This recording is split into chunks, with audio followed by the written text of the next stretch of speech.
Olá, seja bem-vindo a mais uma dica do site www.dicarj.com.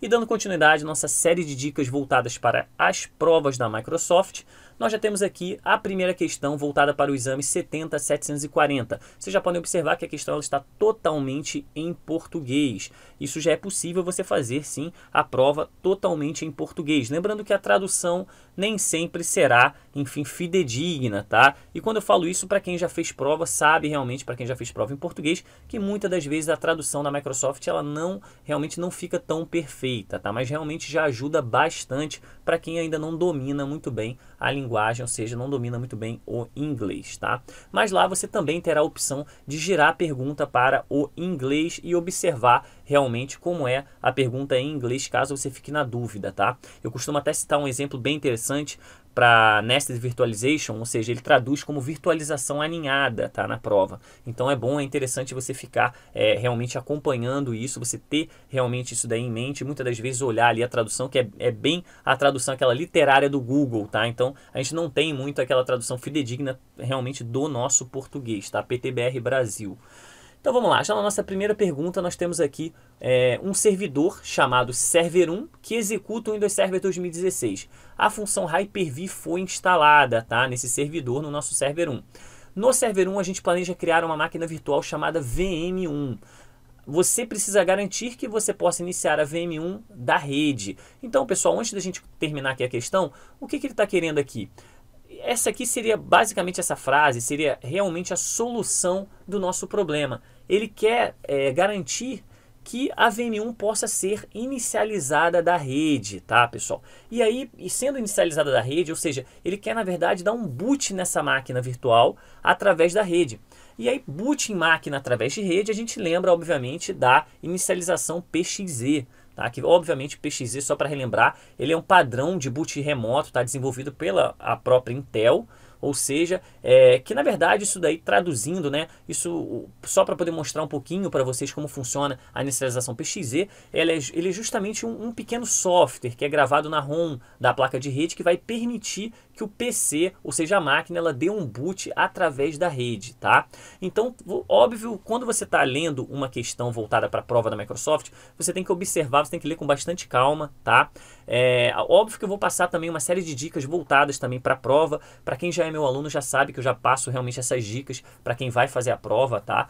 Nós temos aí diversos cursos do Windows Server 2012, Windows Server 2016, enfim, no próprio Windows Server 2016 MCSA, que está aí como propaganda, que a gente sempre distribui as propagandas, que é um curso realmente extremamente completo. Eu também mostro ali diversas questões de prova, passo ali, atualmente nós temos 594 questões de prova nesse curso, então é interessante você observar esse curso caso você queira fazer as provas, tá? Então voltando aqui para a questão, a gente precisa inicializar, ou seja, dar um boot através da rede na máquina VM1, ou seja, na nossa máquina virtual VM1. Quais são as duas formas possíveis de alcançar o objetivo? Normalmente, quando ele já coloca dessa forma, pessoal, nós precisamos, obviamente, selecionar duas alternativas, tá, pessoal? Dentre as que aparecem aqui, dentre essas quatro alternativas, tá? Isso aqui é bem comum também no padrão de prova Microsoft. Vocês vão observar nas próximas questões também de dicas que isso daqui acontece de forma recorrente. Nós já temos a primeira opção, cria uma máquina virtual de geração 2, tá? Qual a diferença entre a máquina de geração 2 versus máquina de geração 1, pessoal? Tá? Para quem tem muitas dúvidas, o ideal é, sempre que você ver uma questão, você estiver estudando para a prova, obviamente lá na hora você não vai poder fazer isso, mas você está estudando para a prova, sentiu alguma dificuldade, observe a resposta e procure, vai no Google e procura realmente saber, peraí, deixa eu dar uma olhada realmente nessa resposta, o que está acontecendo, o que é a máquina virtual de geração 2, o que é a máquina virtual de geração 1, qual a diferença entre elas.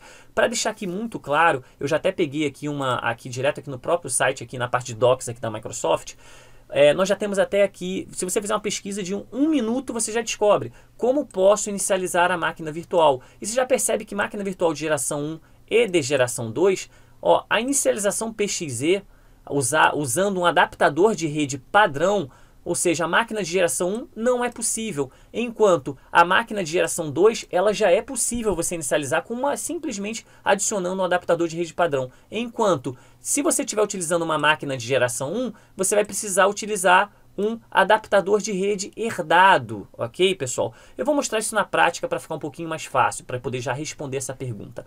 Eu tenho aqui uma máquina de geração 1 e uma máquina de geração 2, tá? Para criar uma máquina de geração 1 ou uma máquina de geração 2 é simples. Botão direito aqui em VMs, novo, máquina virtual.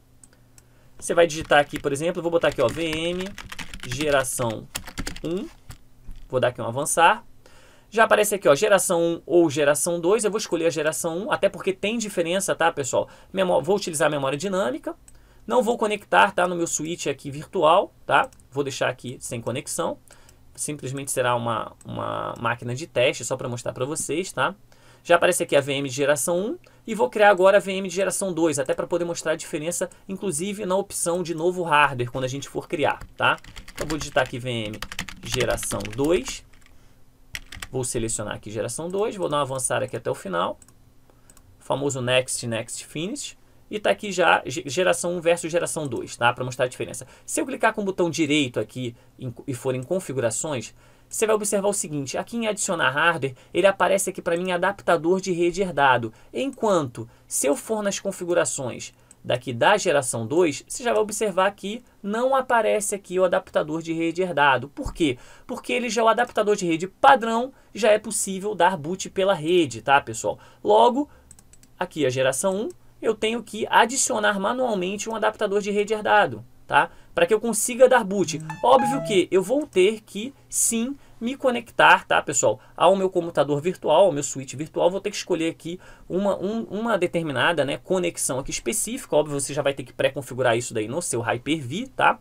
Eu vou escolher aqui, por exemplo, a LAN, que é justamente a minha placa de rede virtual que se comunica com todas as minhas máquinas da rede interna, tá? E com isso, sim, através da minha rede interna, eu conseguiria dar boot pela rede. Então tá aqui a diferença. Já observando aqui a diferença, você já consegue matar a questão. Ou seja, nós, para podermos inicializar uma máquina VM1 através da rede, com uma máquina virtual de geração 2 isso já é possível, tá? E se for uma máquina de geração 1, ela tem que ter um adaptador de rede antigo, ok, pessoal? Se nós vemos aqui em Show Answer, ele já aparece aqui a resposta, tá? Sua resposta correta é a resposta A e C, e para dar boot numa máquina virtual através da rede, ela tem que ser a máquina de geração 2 ou uma máquina de geração 1 conectada a um Legacy, ou seja, um adaptador de rede herdado, tá, pessoal? Com isso, a gente finaliza por aqui. Espero que você tenha gostado dessa dica.